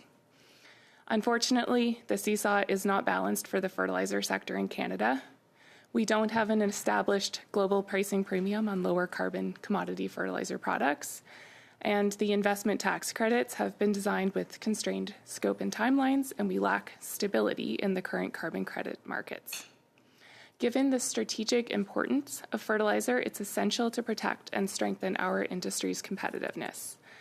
We are looking for government to recalibrate industrial carbon pricing and align the investment readiness of the fertilizer production sector to provide some relief from these impacts of carbon pricing. While maintaining provincial jurisdiction, this recalibration should recognize fertilizer production in the highest risk category of emissions-intensive and trade-exposed sector, providing relief from tightening factors. For nitrogen manufacturers, we are also seeking relief on how industrial process emissions are covered for capture and use as feedstocks. These changes are needed to address the very real competitiveness challenges we're seeing and preserve and develop capacity for future investment in clean tech. This will support an environmentally and economically competitive fertilizer sector here in Canada. We're not alone in raising concerns with competitiveness among emissions-intensive and trade-exposed sectors. We contributed to a brief joint statement that was submitted to the committee on behalf of 9 industry sectors, raising concerns with the recent discussion paper from ECCC, and our brief recommended a renewed focus on competitiveness, provincial and territorial flexibility, and revenue recycling under our carbon pricing programs. Thank you for your attention, and we welcome your questions. Thank you very much. We will now turn to Ms. Exner-Pirot for 5 minutes. Thank you. Thank you, Chair and committee members, for the opportunity to speak to you today. We are at a very important moment in Canadian and global history, what Prime Minister Carney has called a rupture. The closing of the Strait of Hormuz, resulting in what the IEA calls the biggest energy shock in history, is highlighting the importance of security and diversity of energy supply and the harsh consequences for people and countries when they can't access or afford enough oil and gas. This is not just about people paying more at the pump. It is an omnicrisis that is affecting our transportation, manufacturing, and food supply chains. And just about every human on the planet will suffer some consequences from the insufficient global supply of oil and gas. Our allies are asking what Canada, the world's 4th largest producer and 3rd largest exporter of oil, can do to help. And the answer is not much, except prepare so we're in a better position the next time an energy crisis occurs, which it inevitably will. This crisis comes at a time when Prime Minister Carney has committed to making Canada an energy superpower, double non-US exports, achieve data sovereignty, make Canada the fastest growing economy in the G7, and spend 3.5% of GDP on defense. All those things are made possible by expanding the production, use, and exports of oil and gas. I would suggest none of them are possible if we don't. The biggest limiting factor to expanded use, production, and exports in the past decade has been overzealous climate policy that put achieving our Paris Agreement commitments above all other economic, social, and security goals. I would argue that that policy was most effective in making Canadian industry uncompetitive and transferring industrial capacity and investment to nations with lower environmental standards. This phenomenon is known as carbon leakage and is well understood and documented by economists. This leaves us with a dilemma. How can Canada do its part in reducing emissions to mitigate climate changes, which are observable and oftentimes harmful, while not just making ourselves weaker and poor with burdensome regulation, while shifting production and capacity to our competitors and adversaries with no resultant impact whatsoever on global emissions? I suggest to you that industrial carbon pricing should aim at making Canadian industry the best, not the smallest. In general, almost all Canadian production of oil, gas, and minerals is amongst the best in the world for environmental performance. This is owing to our high quality resources, our robust environmental standards, and our relatively clean grid. Sticking with oil and gas, it is well acknowledged that Canadian LNG is amongst the lowest carbon intense in the world. And while our heavy oil rarely gets credit, it too is far less carbon intense than crudes from other heavy oil producers, Venezuela, Mexico, and Iraq. Refineries that need heavy oil. And if they don't get it from Canada, they'll get it from dirtier sources. According to Statistics Canada, emissions in the Canadian oil and gas sector peaked in 2014, even as we've added over 2 million barrels a day equivalent of production. The sector knows how to reduce emissions intensity and is doing it. And certainly Alberta's industrial carbon pricing helped with this. Alberta was the first jurisdiction in North America to introduce an industrial carbon pricing scheme in 2007. It has undergone some iterations, and the tier system is not perfect, but it's pretty good. There has been talk of significantly changing that framework and making Canadian industrial carbon pricing more expensive and more stringent. The discussion paper lobbed by Environment and Climate Change Canada in December is the most concrete example of this. I cannot understand why, in the middle of so much crisis and so much opportunity, Canada would do this to itself, why we would deliberately make ourselves weaker and poor. I strongly recommend the federal government stop making our oil and gas and other energy-intensive and trade-exposed industries less globally competitive. It wasn't ever a good idea, but it's an especially bad one now. Alberta has a system tier that works in finding balance between economic growth and reducing emissions. Let's not fix what isn't broken. Thank you for your attention. I look forward to questions. Thank you, Ms. Axner-Pirot. We will now turn to Mr. Clark for 5 minutes, please. Thank you, Madam Chair. Good afternoon. Merci pour l'opportunité. And thank you for the opportunity here. At New Economy Canada. We're an alliance of more than 70 business, labor organizations, and Indigenous partners. Together, we represent over 485,000 workers and over $200 billion of annual revenue across emerging and traditional sectors, such as manufacturing, electricity, mining, construction, and clean technology. What unites this diverse group is a shared focus on growing Canada's economy, creating well-paying jobs, and ensuring Canadian companies can compete and win in a rapidly changing global market. A clear, predictable industrial carbon price is the most economically efficient policy to underpin Canada's climate competitiveness, while reducing risk for private investment at a time of unprecedented global trade uncertainty. It also drives innovation, reduces pollution over time, and offers flexibility to provinces and territories. Carbon pricing works because it lets markets find the lowest cost path to emissions reduction across the economy. A strong, predictable carbon price is a competitiveness benefit, not a cost burden. It allows Canadian companies to stay competitive in a global economy that is already pricing carbon at the border. Today, I'd like to focus on how a strong and predictable industrial carbon price signal supports three things: policy certainty and durability, access to global markets, and cost-effective innovation.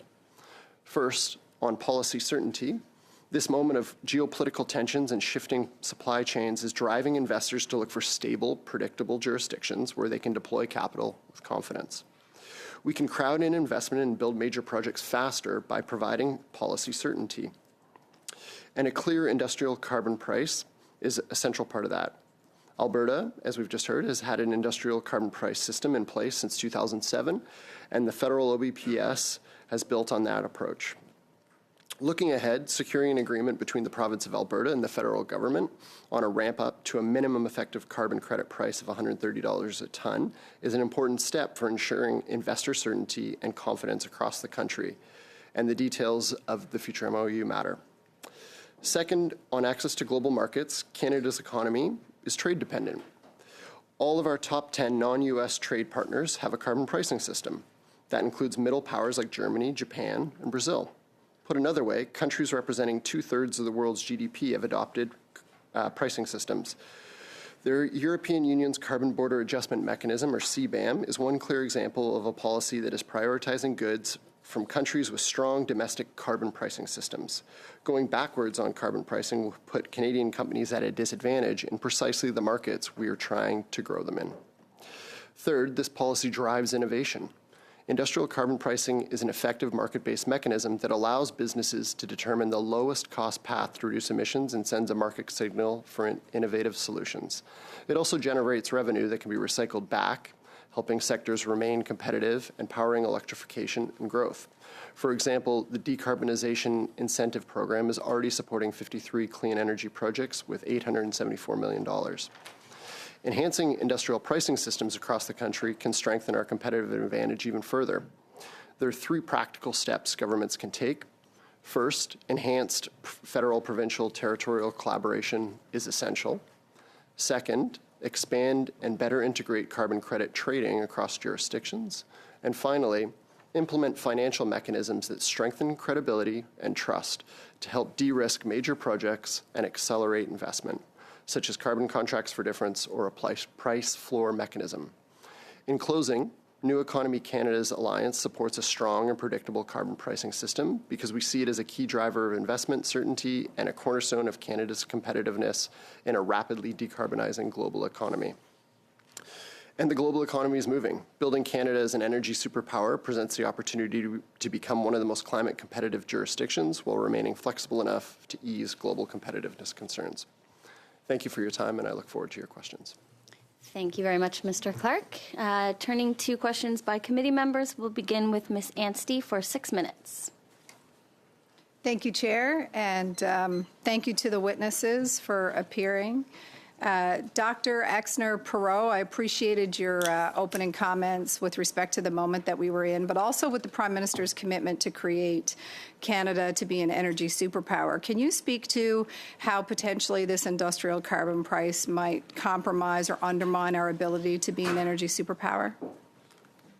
So we're obviously at a time where we need to attract a lot more investment if we want to expand our alliances with Asian countries. The Prime Minister has been to China, to Japan, to India to talk about sending more oil, natural gas, and propane. You have to attract tens of billions, maybe even over $100 billion of investment here in Canada to fill up those potential pipelines. And it is true that investors will not want to come here if they aren't getting a meaningful return on investment and look at the industrial carbon price, and especially the uncertainty right now of not knowing what the industrial carbon price is going to be, of not knowing where we're going to go with the Alberta MOU is absolutely deterring that. And they say that every day. And people can say that, this industrial carbon price will make things more certain or will make us more competitive. But all of the major industry associations and companies are saying it's not, it's making them less competitive. And so I would suggest that absolutely take advantage of this moment and provide more Canadian product into markets. We need to keep competitiveness foremost. In that same vein, thank you for those comments. Could you speak to carbon leakage as a result of this policy? I will, and I hate to talk about this while Ross McKittrick is on the line because he's an expert in this. But absolutely, the idea is that in the Western world, for the last several decades, where we've been preoccupied with lowering emissions and the Paris Agreement, an observable effect is that while we lowered emissions or reduced energy-intense manufacturing and industries in our countries, in North America, in Europe, the consequence was that those industries offshored and went to other countries that had lower standards. And the obvious, outcome of that was that China gained in industrial capacity. That's obviously now a security issue, and that we have lost that investment in that manufacturing capacity. And so it is very critical that in our climate policies, we balance, that competitiveness and maintain some kind of minimum amount of ability to retain manufacturing in Canada, to have defense industrial capacity in Canada, and to produce some of the minerals and the energy that the rest of the world needs. That there's very few countries that Canada, other than Canada, that can export that kind of amount that makes a meaningful difference. Thank you so much. We had the CEO from Oilco here yesterday or our last committee meeting, talking about this impact on the offshore sector. And one of the things that he spoke about was the complexity of our system and also the moving targets. And then modeling is done by investors based on worst case scenarios. Is this something that you also hear? Well, absolutely. So when they're trying to build a business case of whether they're going to invest or not, they aren't going to look at the spot price in the middle of the Strait of Hormuz crisis today and say, oh, well, at $100 we can do all these things. They're going to look at what we thought was going to be possible in January, what will happen if the Strait issue gets resolved, and they need to have a very conservative number of what they think oil will be, what they can sell it for, in order to decide to go ahead with that final investment decision. Of course, realizing that they have to get a return over many years. So it's not just 1 year of an oil shock where prices are high. They have to think, what will the price and the return be over the next 10 and 20 years?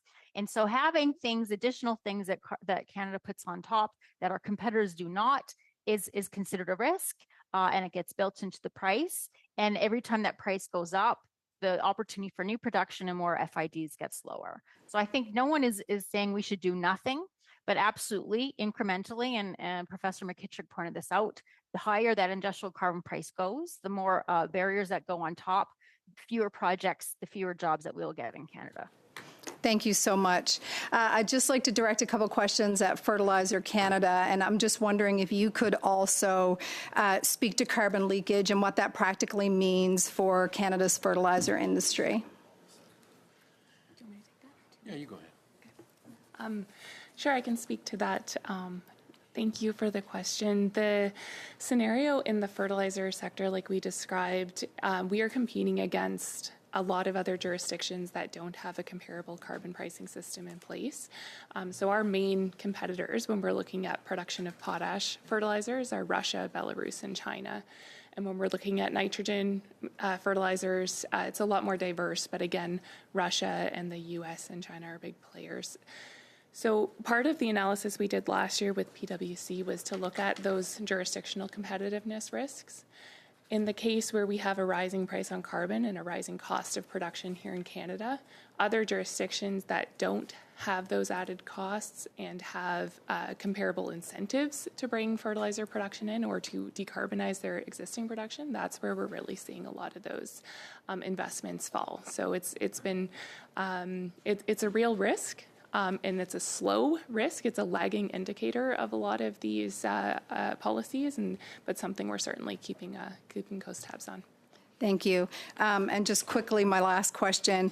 Do you have real-world examples of instances where the carbon price got too high and then it had a negative impact on your industry? Perhaps one of the easiest examples is just the lack of investment that we've been seeing in Canadian fertilizer production in terms of being able to decarbonize. So we're seeing a lot of investment right now going to the States and not a lot coming into Canada in terms of major projects. But I see time is up, so. Yeah. Thank you very much. We will now go to Mr. Grant for 6 minutes. Thank you very much, and thank you to the witnesses for providing testimony. Mr. Clark, in your testimony, you talked about New Economy Canada bringing together labor, business, and Indigenous leaders as they focus on Canada's economic transition, and you also talked about the importance of a clear, strong, and predictable industrial carbon price. Could you further elaborate on what a clear, strong, predictable carbon price would actually do for their investment decisions? Sure, I'm happy to, and thank you for the question. We look at it as a predictable carbon price is a competitiveness strategy and not a cost burden. So when global investment is increasingly flowing towards low carbon jurisdictions, last year annual investment in the clean transition is now over $3 trillion Canadian. This is a significant opportunity for the countries, in particular when the Prime Minister is seeking to secure over $1 trillion in investment into our economy. The way that we see decarbonization investments are really productivity investments. And we've seen examples of this in the steel and cement sectors. I believe you heard this in your last meeting from the cement sector. The industrial price signal is designed to incent avoidance and encourage exactly those types of productivity investments that we've seen in those two sectors. Thank you. So when investors are deciding whether to build a clean steel facility or a net zero cement plant in Canada versus another jurisdiction, what factors matter most, and where does industrial carbon pricing fit into that calculation? Well, I wouldn't want to speak on behalf of those specific sectors. I would point to work that has been done by Clean Prosperity in terms of there was a survey of heavy industrial facilities that found the majority of OBPS actually, those that were exposed actually had a positive or no impact on their profitability, their capital spend, and competitiveness. What the challenge that we do see is uncertainty impacting this long-term investment, and so things like having a rapid conclusion of the negotiation around the Alberta federal government MOU to give certainty to investors is a significantly important step forward. So if pricing industrial pollution sends a market signal to industry to invest in those technologies that will cut their emissions, and also to innovators to develop those technologies, what would a strengthened system mean for clean technology investment in Canada? I think there's a number of opportunities there. You know, when we look at how the system can be across the country could be enhanced, we look at really three things. I mentioned improved FPT collaboration. I think we've seen positive developments there, streamlining regulatory approvals, the one project, one review agreements that have been signed across the country. And really, I think business needs that certainty not only around expanding the carbon credit trading market, which is significant, but we've talked about, and you've heard from other witnesses about implementing financial mechanisms that give that certainty. So whether that's carbon contracts for difference or a price floor mechanism, that is really important in terms of making those decisions, both in traditional and emerging sectors, I would say. Last thing to note that we've seen the government move on, and we saw this in Budget 25, a clear industrial carbon pricing signal isn't the only consideration. Making what we've seen in terms of the clean economy investment tax credits is not insignificant. That is quite an important piece across a range of sectors, and that is a significant incentive as well, I would say. Okay. Now, let me just shift a little bit, Mr. Clark. Some of our trading partners in the EU, the UK, now maybe even others, are introducing border carbon adjustments of their own. For Canadian companies looking to export to those markets, what is the commercial significance of Canada maintaining a credible, internationally recognized industrial carbon price? That's a great question. Recent analysis just put out by Bloomberg NEF found that Canada is among a small group of exporting countries actually quite well positioned under the European Union CBAM or carbon border adjustment mechanism. That really underscores that a strong domestic carbon price helps Canadian goods move easily into these markets, often with fewer additional costs at the border, and that does create a real competitive advantage. Okay. How much? Oh, 1 minute. 1 minute. Okay. So my last question then: if Canada were to weaken or eliminate its industrial carbon price, what would that signal to the major industrial investors and clean economy companies that New Economy Canada works with? We would view that as a negative signal. Okay. I'm good. Yeah. Thanks. Thank you very much, Mr. Grant. Now, Mr. Bonnet, you have 6 minutes.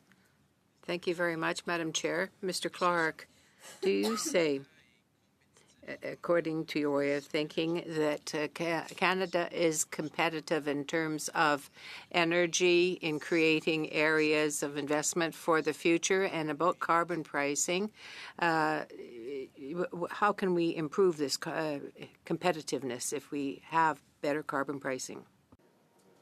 Je m'excuse. I'm sorry. I will answer in English. In terms of you mean the competitiveness of the energy sector or broadly across the economy? Apologies. La compétitivité. The competitiveness with respect to technologies of the future, rolling them out, and new areas. I've talked a little bit about. I think there are significant opportunities in terms of those decarbonization investments. We would see them really as, and you, like I said, you've seen this in steel, you've seen this in cement, where those investments, which then enable those facilities to avoid an industrial price, so that the policy is doing what it should do. Those are really driving investments that enhance productivity for those industries and for those sectors. They lower emissions, they improve the efficiency of those plants and those facilities, and they enable them to carry forward their businesses. Et est-ce que vous avez... Well, do you have any idea if, say, we didn't have an industrial carbon price, would we lose amounts in terms of investment here in the country?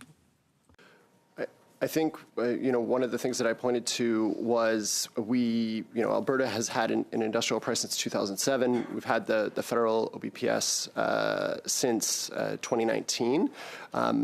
the businesses have been making investment decisions based on this policy reality, and I think what we're looking at now and what businesses are trying to see is a clear level of certainty that this policy has durability, that it will go forward, which I think is a key important part of the negotiations of the Alberta-Canada MOU that should establish an effective carbon credit price of $130 a ton. The question, of course, will be over what period of time and whether it will raise beyond that. But these are questions that businesses are looking for, and as I mentioned, there continues to be an opportunity to enhance these systems, make some of the improvements that I highlighted, and ensure. I'll talk to one opportunity, which when the OBPS was launched in 2019, the federal government undertook a review process, a sector-by-sector competitiveness analysis, and I think considering the state of the world and where we're at right now, I think it would be an opportunity for the federal government to undertake that analysis again as they look sector by sector and see the shifting landscape. But again, our focus would be on creating that certainty over the long term, while also ensuring that our Canadian sectors that are critical to the economy, such as fertilizer, are remain competitive now. Et cette révision-là. And this review on a sectoral basis, sector by sector, what the government is doing, do you think that there should be periodic reviews of what the government is doing for re-examination? That's a great question, and I would say that there's always an opportunity to enhance and improve those systems moving forward. The world doesn't look like it did in 2019, and so I think those sector by sector competitiveness analysis were important to setting the benchmark, and so I think having a review at this point would be prudent. They just undertook that federal benchmark analysis, and there's ongoing discussions around the MOU. So that is a potential opportunity to always enhance the system and improve those systems. Une révision aux 5 ans. So a 5-year review would be something that would be desirable to your mind? I wouldn't necessarily peg a specific year on it, but that would seem realistic. Okay.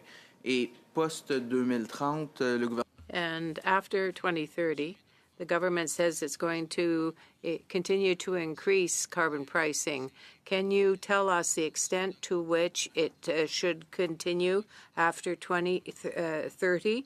Do you have any recommendations to make about that? I wouldn't have recommendations in terms of the price that it should be set at, but we would see it as prudent to, if it is going to be extended beyond 2030, and I think that would enable us as we track towards a net zero economy, that we should be quite clear about it and transparent, and that should be set on a longer term basis, yes. Monsieur Bonnet. Thank you, Mr. Bonnet. To Mr. Leslie for 5 minutes. Thank you, Madam Chair. I'd like to start with you, Professor McKittrick. Now, you mentioned that in theory the carbon tax could be the most efficient mechanism to reduce emissions, but you also mentioned, I believe it was command and control policies being stacked upon that policy that makes that no longer the case. I'm just wondering if you can, in a Canadian context, outline what those specific policies are that are reducing that efficiency. They would be policies like the emissions cap on the oil and gas sector, the EV mandate, renewable energy mandates, the sector-specific policies, the methane rule, also the clean fuel standard. The emissions reduction plan, remember, it had about 200 policy measures in it. So the carbon tax was one. But our policy mix in Canada tends to be much more heavily focused on sector-specific measures, and once those are in place, we lose all the advantages of carbon pricing. Thank you. And you mentioned the study that you'd worked on. Thank you for that. If you could just send it in to make sure the analysts included in our report would be appreciated. I'd like to move over to fertilizer. My understanding is there has not been a new nitrogen plant in this country in nearly 30 years. And you outlined your concern as competitiveness is a real threat within the Canadian context. Now, the reality is if we didn't have the Haber-Bosch process discovered, the population would be nowhere near what it is today. You mentioned fertilizers involved in feeding half of the world's population. I have no interest in being the decider of what 20% less or what half of the world is going to go hungry if we're going to go down a path of removing the use of fertilizer across the world here. Now, you mentioned carbon leakage, and you mentioned the fact that we have 30 to 50%, depending on the specific type of fertilizer produced, less emissions intensity in the production. Now, in reality, what does that mean for global emissions if we make it so uncompetitive for our producers of fertilizer in this country to set up shop here and end up moving to another country? What does that do to global emissions? Well, I guess it depends on what the emissions profile is of whatever plant is built and where that's built. Currently in the nitrogen world, there are a lot of plants being built in the United States. They are benefiting from the accelerated capital cost allowance there, where it's 100% write-off in a year. That was in the big, beautiful bill, as well as tax credits. But they're also building these plants to be competitive on a carbon basis, and they will be able to access those markets that do have strict carbon measures. So, that's an example where it will be state of the art. But on the other hand, if you look at something like potash competition, where we are a significant producer, our competition is Russia, Belarus, China, Russia and Belarus in particular, who do not, by the way, have tariffs going into the United States, and who do not produce with any regard for emissions reduction. So this is where we talk about leakage.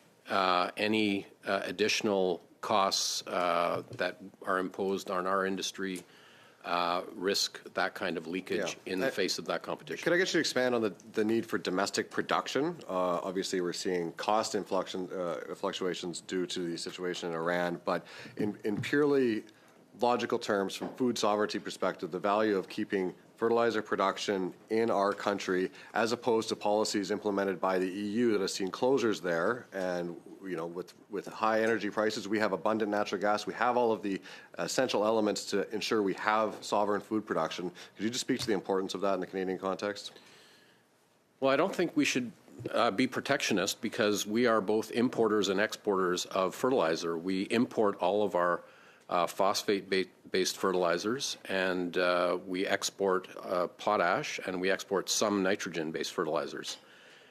In Europe, as you mentioned, they became uncompetitive and had to shut down a number of nitrogen plants, which is a shame since they invented it. Thank you. I'd just like to switch over to Dr. Exner-Perot. Is this tax actually cutting emissions, or is it just making it more expensive to build things in Canada?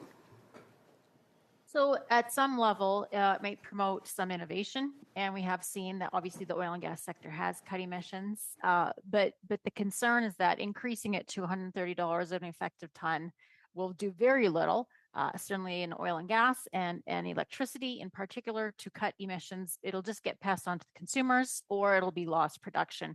And again, the carbon leakage will happen somewhere else. So there's for electricity, you had a carbon price in Alberta.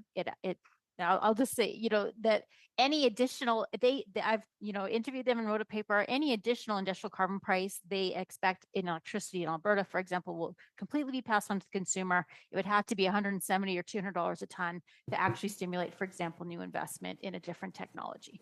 Thank you very much. We will now turn to Mr. Greaves for 5 minutes. Thank you, Madam Chair, and good afternoon to our witnesses. Thank you for joining us today. I would like to direct my first questions to Professor McKittrick. Thank you for joining us today, Professor. In your opening statement, you identified yourself as having a PhD in economics from the University of British Columbia. Could you please clarify whether any of your previous academic training, either at the graduate or undergraduate level, was in a field outside of economics? No, I have an undergraduate degree in economics from Queen's University and a master's and a PhD in economics from the UBC. So certainly well qualified as a formally trained economist. You are, I think, perhaps well known in certain circles for your views that range outside of the realm of economics into the realm of climate science. I'm wondering if you could clarify for the committee what your training is in the physical or natural sciences that inform our understanding of human impacts on the global biosphere and climate system. I have extensive training in the field called econometrics, which is applied statistics for things like time series analysis. The projects that I've been involved in, which have led to publications in peer-reviewed science journals, involve contributing on the statistical analysis of climate data. The field of climate econometrics is actually quite a large field now, and I and my colleagues publish a lot in physical science journals because the tools that we have in econometrics are directly applicable in climate data sets as well. Thank you for that clarification. One of your well-known recent outputs was the review of climate policy in the United States conducted for the U.S. Department of Energy. Could we perhaps elaborate on some of the criticisms that have been offered of that study? Are you aware of concerns with the findings of that report that have been provided publicly or released in various forms by other climate and natural scientists? I am very familiar with them. That was a draft report that was put out for public comment. Unfortunately, there was a lawsuit filed against the Department of Energy because of some technical procedural errors in the setting up of our group. As a result, our work was suspended on September 3rd. So while the group has gone through all these criticisms and we've prepared response materials, we are forbidden by court order from actually publishing them. So yes, I'm familiar with the criticisms. There are some legitimate errors that we want to correct in the report, but there are also many aspects of the report that will be strengthened when we are able to publish the revised version. For that clarification, and good to hear that the authors are prepared to address at least some of the 114 public criticisms that were offered of the scientific content of that report. Pivoting slightly, you, Professor McKittrick, testified before this committee 21 years ago this month on a loosely related topic, climate change policy. In that testimony, you stated that climate change has positive impacts for Canada, particularly with respect to the forestry and agricultural sectors. I'm wondering if the experience and evidence of the last 21 years has changed your views on either of those sectors and the ways in which they've been impacted by climate change impacts. I haven't done original work myself in forestry and climate impacts, but I'm familiar with the work that others have. And in general, northern latitude countries like Canada and Russia are still expected to be net beneficiaries for agriculture and forestry as a result of climate change. The fifth assessment report of the IPCC made this particularly clear for forestry. And recent studies that I have seen, including in Nature magazine, continue to say that Canada overall for agriculture will experience net benefits from a longer growing season, warmer conditions, and generally favorable conditions for crop types that aren't necessarily sustainable now in our climate.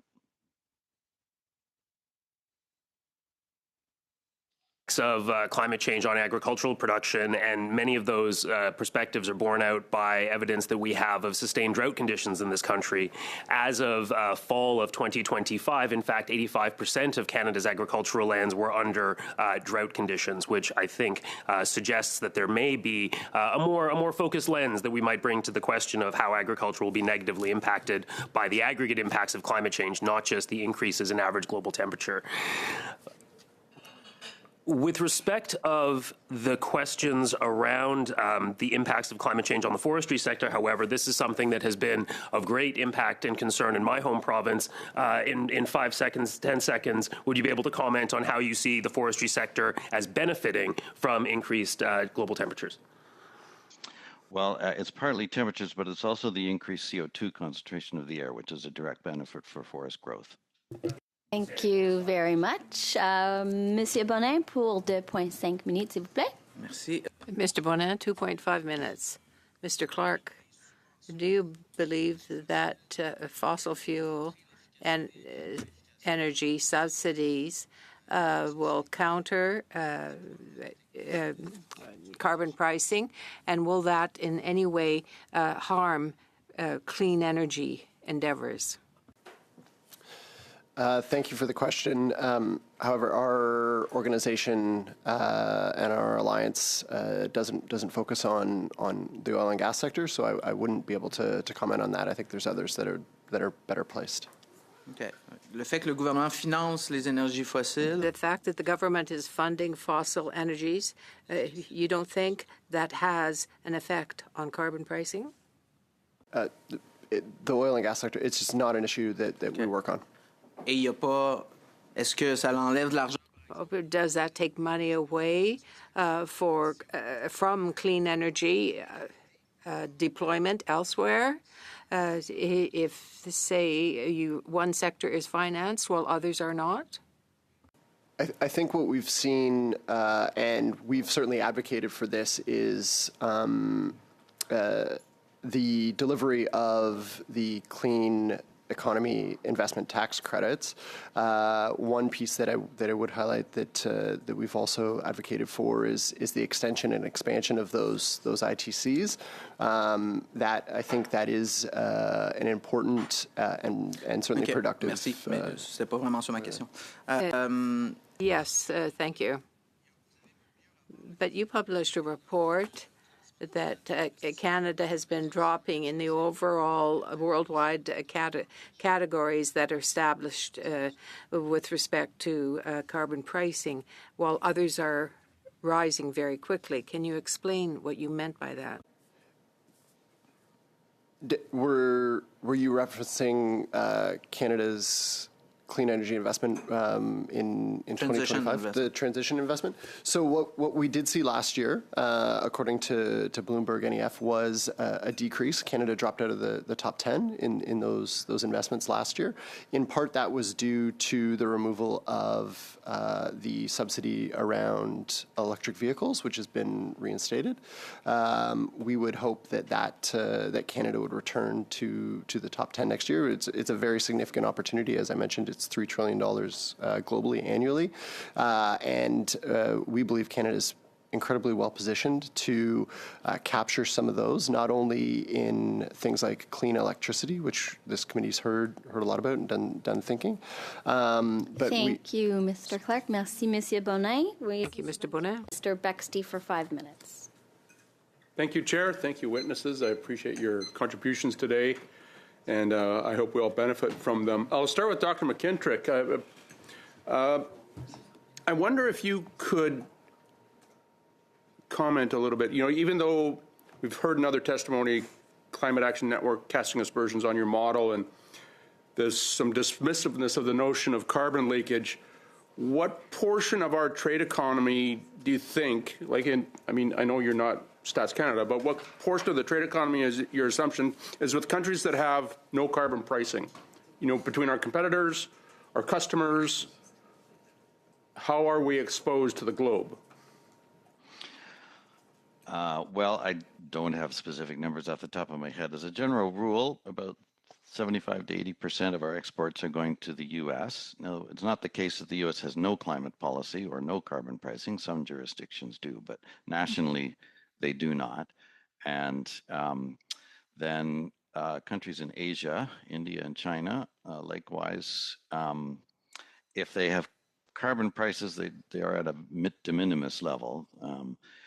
In Europe, there is a much higher carbon pricing system. The UK and Germany and the other participants in the European emission trading system, they would have comparable carbon pricing systems. Although the European system, the prices were very low for a long time. So again, it wasn't all that big a deal. So off the top of my head, I would say about 80% of our trade is going to countries that don't have meaningful carbon pricing. So could you comment then on how, you know, we seem to be aligning our economy, or there's a desire to align our economy for trade with jurisdictions that have a carbon or some sort of carbon border adjustment mechanism to the making us purely uncompetitive with all these other jurisdictions. I mean, it's 85% plus, 90% plus of our trade exposure doesn't care, but can you comment on that dilemma, that paradox? Well, I think what would be worth doing is suppose that we didn't have this carbon pricing system and we paid the full cost of carbon border adjustment mechanisms for those jurisdictions that impose them.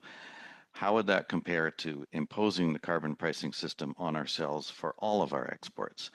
I suspect that even if we ate the cost of the carbon border adjustment mechanism, it would still be less costly for us.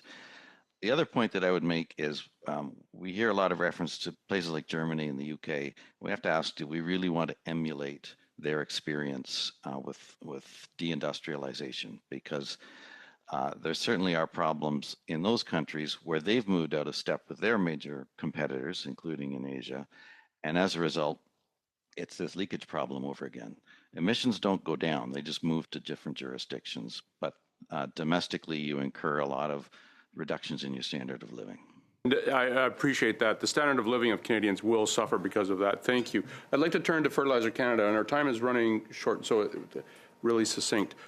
Scarcity is an issue, right, in all economies in every part of the world, but particularly in North America, Canada, and the agriculture sector, fertilizer inputs are important, especially this time of year, right? Seeding is starting, and I know that there's a lot of anxiety with inputs right now. Could you comment on, are we a net, to what degree are we a net importer or exporter of urea and other products like that, that we do manufacture here, but we export some? We also import a lot, and how that controls price. How exposed is our industry because of not replacing plant and infrastructure to manufacture ourselves for domestic security? I'll take that one, actually. Thanks. So Canada, from a nitrogen fertilizer perspective, we export about 35% of what we produce, mainly to the U.S., predominantly to the U.S. But we also import a fair share, so Eastern Canada is quite exposed to imports. In terms of the global pricing dynamics of nitrogen-based fertilizers, we are trading on a global commodity market. We are price takers, not price setters.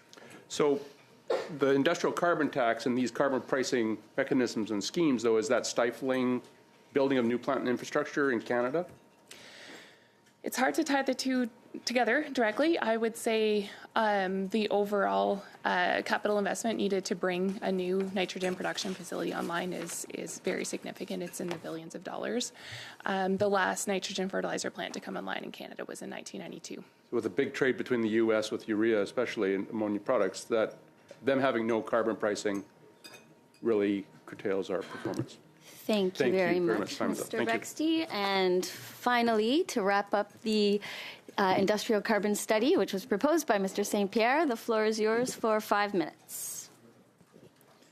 I'd like to thank the committee for studying this really important climate policy.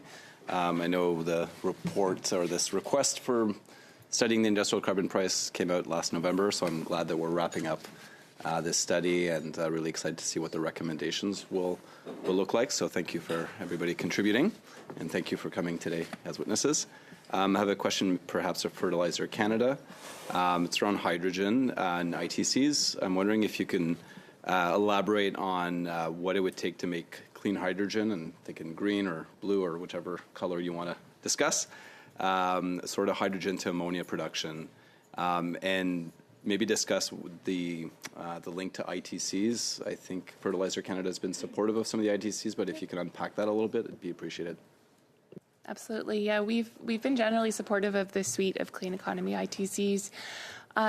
However, critical of the scope and the timelines in which they're being applied. For many of these projects, so like a clean hydrogen project, for example, I think there's been a lot of interest in that space in the last number of years, and not a lot of projects able to reach final investment decision. hydrogen, clean hydrogen, and clean ammonia are sisters essentially. So if we have a clean ammonia story to telling, it's not coming to Canada right now. What we're seeing is some of those investments in lower carbon and clean ammonia are generally going to other jurisdictions such as the US, where they have production-based tax incentives. Right now, specifically to the clean hydrogen ITC, it's unworkable. The CCUS ITC, I think, has more potential, but we would look for it to be expanded in scope and timeline. And Mr. Clark, thanks for attending today. And I'm curious if you can comment on whether industrial carbon price is one of our most effective mechanisms or tools for reducing emissions and combating climate change. Thank you for the question. Well, emissions reduction and climate aren't the focus of our organization. It is, I think the research is pretty clear, and the momentum on emissions broadly across the economy is trending in the right way. The industrial price is one of, if not the most effective mechanism we have for reducing emissions. And I believe you mentioned you had New Economy Canada has over 70 members, and you represent close to 500,000 workers across Canada, right. So very, very significant. Reminds me of the energy efficiency sector as well, which represents around 500,000 workers across the country and benefits all of our ridings. I'm curious, are all of your members of New Economy Canada supportive of industrial carbon pricing, and if so, why? I think broadly speaking, the answer is yes. I think that that said, I think it's also important that the system has that the policy has flexibility. I talked a little bit about the opportunity around a competitiveness analysis at this point. The system's intentionally designed so it doesn't bear a major cost on industrial emitters, and that said, there are those of our partner organizations that are challenged, certainly right now, with not. I wouldn't put the point on industrial pricing, but those that are tariff impacted sectors right now in particular are challenged and could look at support in other ways. Yeah. Earlier in your testimony, you mentioned three key recommendations or 3 points. One, policy certainty. Industrial carbon price is good for access to global markets. I think you mentioned Germany, Japan, Brazil. In other countries, some that have a carbon border adjustment mechanism. You also mentioned that industrial carbon price helps drive innovation. I'm curious if you can comment, I've got 1 minute left, if you can comment on how Canada adopting a robust industrial carbon price would actually allow us to thrive economically and have access to global markets. If you can unpack that second point, that'd be great. Yeah, I think there's what we've seen is there's already billions of low carbon investments across the country, and those investments, whether they have been made or are looking to FID, are banking on the existence of an industrial price. I'd point to some research that was done by the Canadian Climate Institute on more than 70 projects in industrial and natural resources that have a combined value of $57 billion that are banking on the existence of a price. It's not insignificant. Thank you. Sorry for my... Thank you very much. That ends our time for today. Thank you very much to all the witnesses for coming and participating. We really appreciate it. Our next meeting, as a reminder, will not be Tuesday. It'll be Thursday at 11 o'clock next week. Thank you so much. We're adjourned.